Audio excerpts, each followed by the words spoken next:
then. Well, first things first. Let's talk about where we stayed.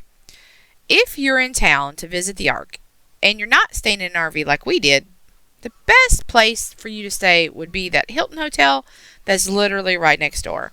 We did not have that opportunity because we were in our RV, and unfortunately, there's not a lot of options for RVers in the area that are near the Ark. We ended up at Whispering Hills RV Park in Georgetown, Kentucky. Now, I didn't shoot any video there, but I did snap a few pics near our site and around the pool area, so I'll pop those in for y'all to see here. This place was interesting, and I don't mean that in a bad way. I was honestly surprised, though, at how many glowing reviews it had on RV Life. It's not that it's a terrible park, it wasn't at all, but we did notice a few things during our 3-day stay that I feel like should be mentioned.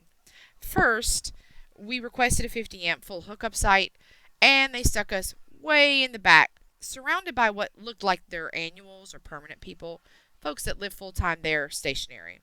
The sites back there are super tight, like neighbor's sewer hose pretty close to your patio tight. Not exactly our vibe. You'll see that kind of in the photos.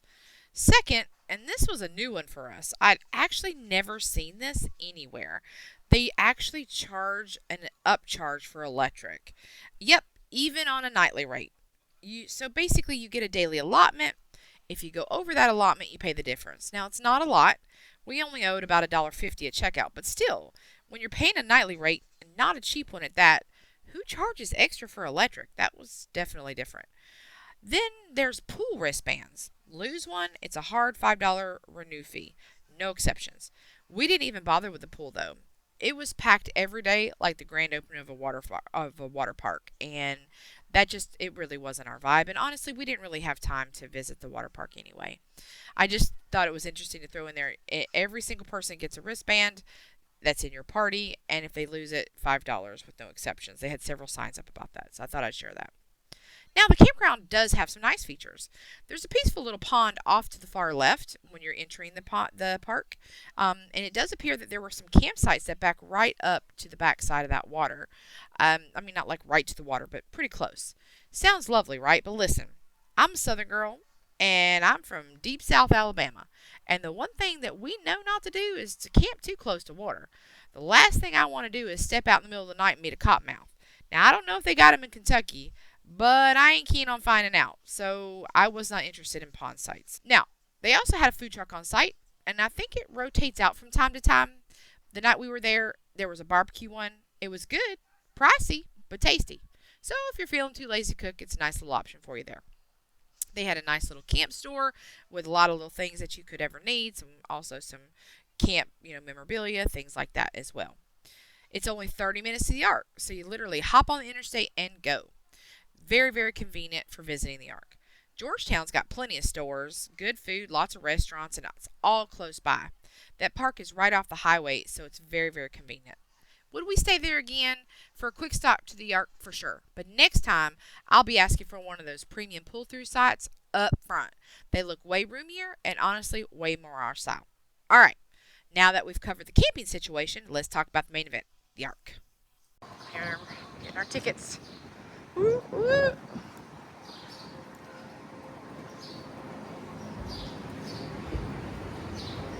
Is this where we go, honey? There ain't nobody here. We go in here? Yeah. There ain't nobody here to buy tickets from. Hi. We needed to buy tickets, but we didn't see any of the other ones open, so. Okay. I'm sorry? How many adults? 2 adults, and we just want it for the Ark. I'm so excited. So we have to go through here. So we got our tickets. Only window that was open was will call. And it was $138 and some change for the 2 of us for our ticket. Plus the 15 Ark. Now we have to go through security.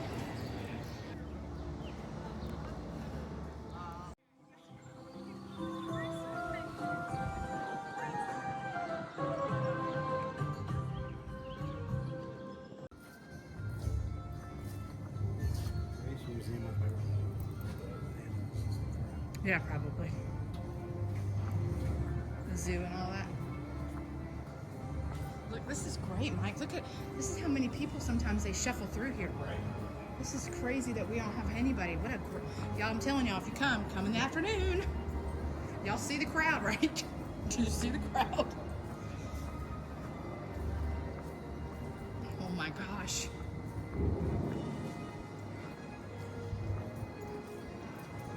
Oh, this is so cool.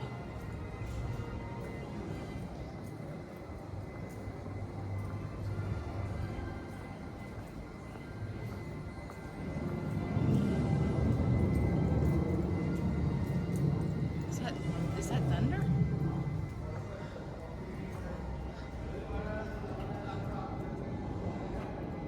It's the different levels.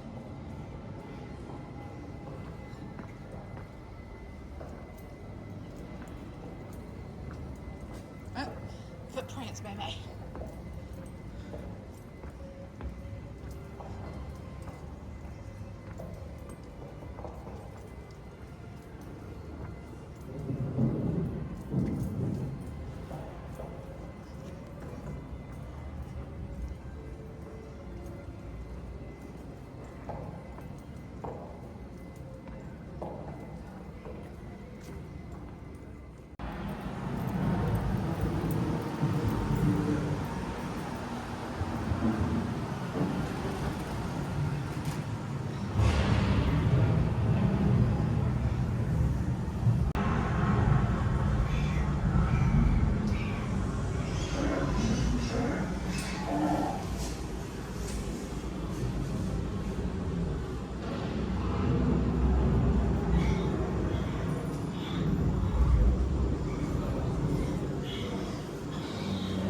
To design the Ark and many of its exhibits, the Ark Encounter necessarily used some artistic license to fill in the information the Bible does not mention.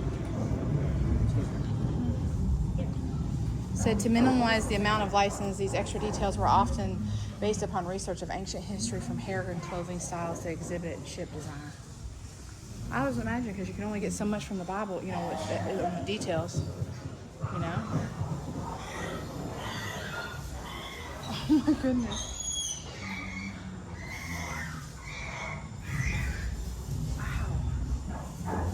This is crazy, Mike.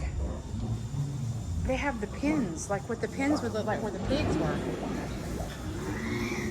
And how they fed them and gave them water. Look at it, it looks like it's the coolest dollhouse ever built.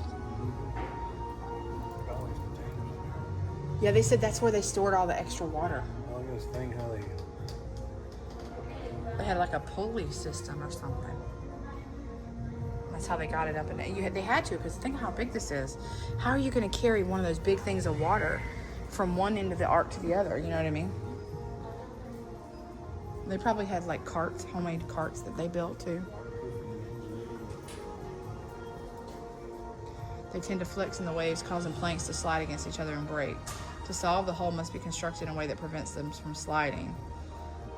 3 layers of structural planking to improve shear resistance in the hull. Wow. That is so cool. They used gopher wood. We cannot be certain what modern tree, if any, corresponded to the timbers that were actually used in Noah's Ark. Some Bible versions translate the term for gopher to cypress, and cypress has been monitored as a possible choice for the ark's wood. They're largely based on assumption that he built it in the Middle East. Prior to the flood, the earth was very different, and there's no way to know where he built it. And so we can't positively identify gopher wood today. So this is what they used. I was gonna say it smelled like Christmas trees in here when we came in here. They used Douglas firs, Engelmann spruces to build this place, so it's all Christmas trees. I was gonna say, when I first came in, I was like, it smells kind of like Christmas trees in here. I mean, look at the size of this. This is a tree.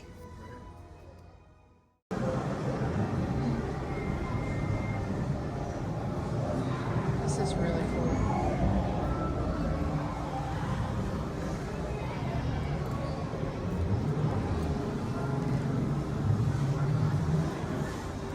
What are you thinking about so far? Yeah? After creating Adam, the Lord made Eve from a head of his rib to be his perfect companion.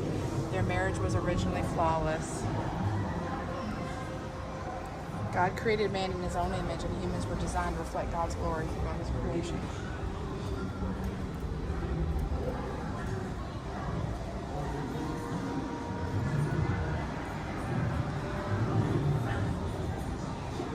Some people object to the notion of a perfect creation since first man and woman had the opportunity to rebel. In their view, a perfect creation could never become imperfect.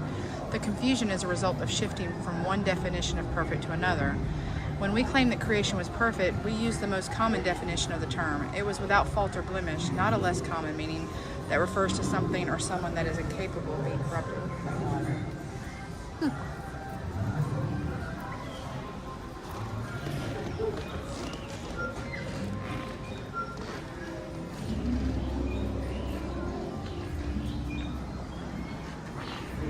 One day the serpent tempted Eve. He told her that she would not die if she ate the fruit, but instead her eyes would be open and she could be like God. God told Adam that he was free to eat from any tree except from the tree of knowledge. He warned him the penalty for rebellion was death. When she saw the fruit look good for food, delightful to the eyes and desirable for wisdom, she ate from it and she gave it to Adam. He chose to eat it as well.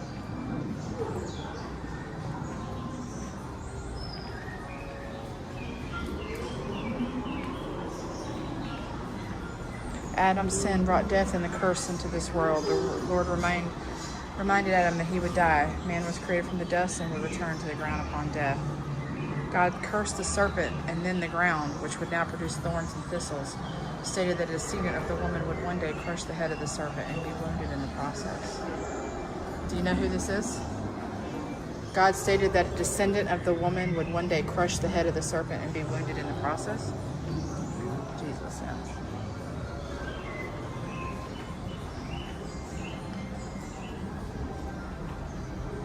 They attempted to hide.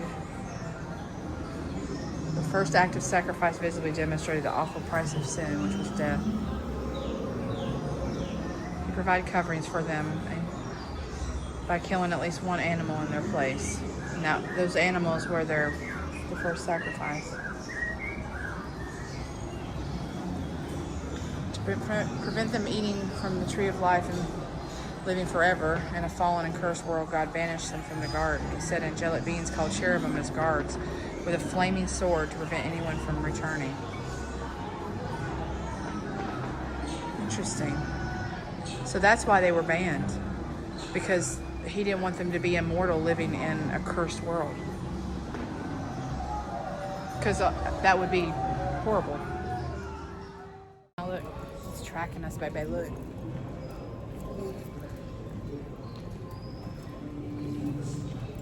Almost done. We stopped for a little snack on the, on the third floor? Third floor, second to third. Now we're in the living quarters. Oh, look at this, y'all. This is so cool.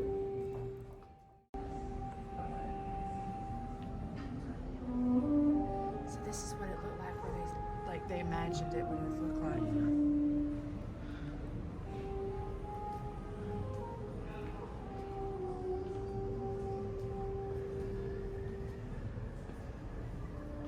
Very much privacy. What did it pull the curtains and that's your privacy?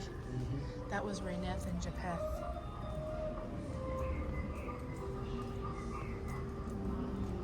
All the plants and stuff. Look at them all growing food. Look, here's their stove. How they cooked and baked. She's chopping up food and stuff for them. Multi-purpose kitchen. Look at all the garlic hanging. I imagine they had a lot of root vegetables and things because they last so long.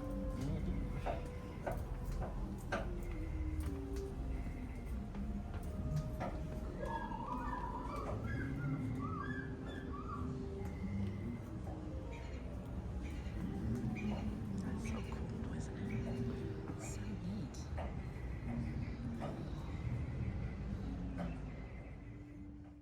Oh, you can see reminders of our anniversaries on that shelf over there.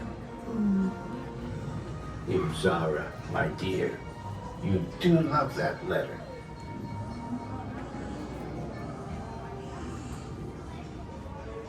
Any more questions? Ah, good question. Right now, I'm documenting some of the terrible things that happened before the flood. I need to warn my children and their children after them what can happen if they do not follow the Creator and His ways. Haha, that's a good question.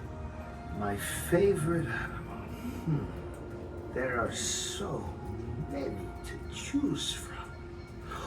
Ooh, I like the tiny hovering bird that can fly in all directions, even backwards. My wife, she likes that tall, long-necked brown and white animal with the fuzzy knobs on its head.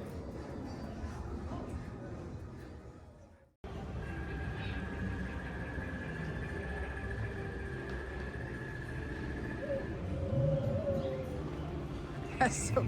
Could you imagine if they had the birds in there with them? That's so cool.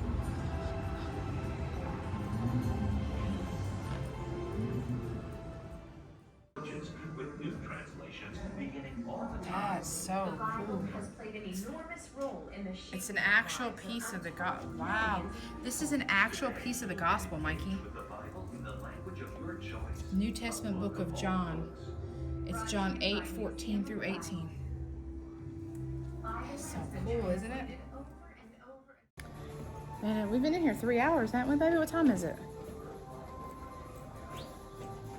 Y'all, we've been in here a long time. I don't even know what time it is. We're gonna be rushing us out of here soon. Look at this. This is so cool. Y'all, we've been in all kinds of neat stuff in here. What does that say? I need to put my glasses on. It's talking about like the rainforest and stuff. This place is cool. Look at all the huts and stuff. Chief Shoefoot, a shaman among the Yamamumu people. He leads his tribe as the other shamans do with spirits of vengeance and war. I was a shaman healer of my people, but my demonic spirits were at their happiest when through my spells we were trying to kill somebody. One day a man comes to the village and tells Shoefoot the stories of the Bible. The words of the Bible make sense to him and he believes he is free.